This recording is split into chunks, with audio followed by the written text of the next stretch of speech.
시장 이슈들 조금 더 세부적으로 살펴보도록 하죠.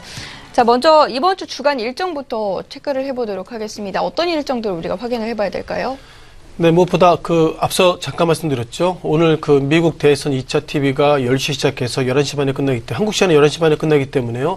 11시 반 이후에 한국 시장의 흐름들이 좀 변동성이 커질 것 같습니다.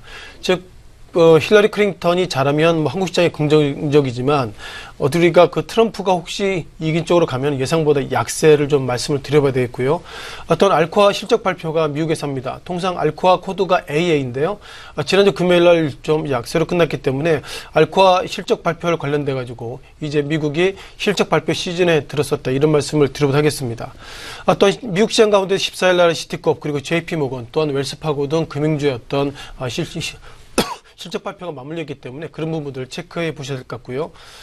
또한 어제부터 이제 제23회 세계 에너지 회의가 열립니다. 통상 11월 말 같은 경우에는 우리가 알제리에서 오펙 비공식 회담에 이제 마지막 파이널 사인을 열리고 있는데요. 지난주 유가 시장이 예상보다 변동성이 커지고 있고, 그리고 금값 관련돼서 소위 비철금속, 즉 원자재주의 가격이 예상보다 커지고 있다는 것은 이번에 23회 세계 에너지 회의 때 어떤 코멘트가 나올지, 그와 관련돼서 유가가 영향에 있다, 이렇게 좀 보면 좋겠습니다.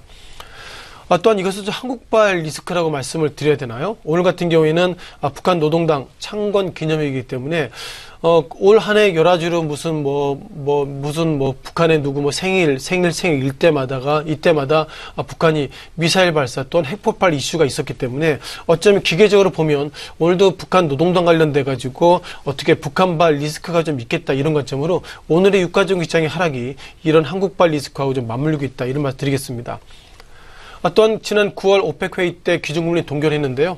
이번 주 같은 경우에는 오펙 회의 동결 이후에 이제 의사록에 대해서 나옵니다. 의사록이라는 것이 답은 우리가 동결이지만 어떤 위원이 그냥 멤버스라는 표현을 쓰는데요. 어떤 멤버스가 어떤 코멘트 했다, 그런 모습을 보면서 빠르면 12월, 때론 12월 때 어떤 금리 인상 방향으로 갈지 그런 코멘트에 있어서 예상보다 자구에 대해 상당히 민감하기 때문에 9월 FOMC 의사록 회의록 내용이 한국 시장과 미국 시장을 좀 이끌고 있다, 이렇게만 드리겠습니다.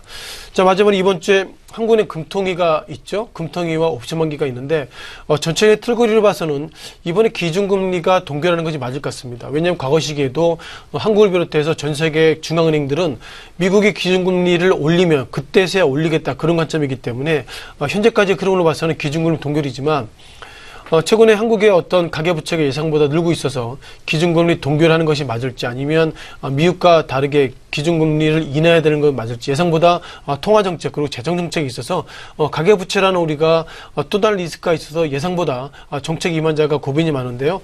이번 주 키워드는 오늘 TV토론 이슈, 그리고 9월달 FOMC 회의, 그리고 이번 주 목요일날 한국은행 금통위, 예상보다 재정정책 관련돼서 변수가 많은 이번 주라고 정리를 드리겠습니다.